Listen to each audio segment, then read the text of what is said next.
Hello friends, welcome to the Naz tips. இன்றைக்கி நம்ம ரொம்ப டேஸ்டியான மற்றும் ஹெல்த்தியான மாம்பழ மில்க் ஷேக் எப்படி பண்ணுறதுன்னு பார்க்கலாம். இந்த மில்க் ஷேக் பண்ணுறதுக்கு தேவையான பொருட்கள்: நறுக்கிய மாம்பழம் 1 கப், காய்த்து ஆற வைத்த பால் 200 மில்லி, ஜீனி 50 கிராம்.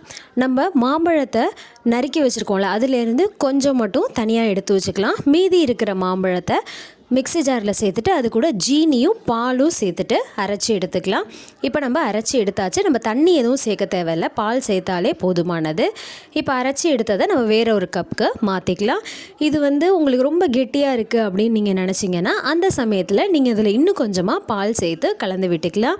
பால் சேர்த்து கலந்து முடித்ததுக்கப்புறமா இதை நம்ம சர்வ் பண்ணிடலாம். நம்ம நறுக்கி வச்ச மாம்பழ துண்டுகள் சிலதை அரைக்காமல் தனியாக எடுத்து வச்சுருந்தோம். அது எதுக்காக அப்படின்னா, மாம்பழ மில்க் ஷேக்கை சர்வ் பண்ணும்போது மேலே நம்ம தூவி விடும்போது அதோட டேஸ்ட் நமக்கு இன்னும் அதிகமாக இருக்கும். அதுக்காக தான்.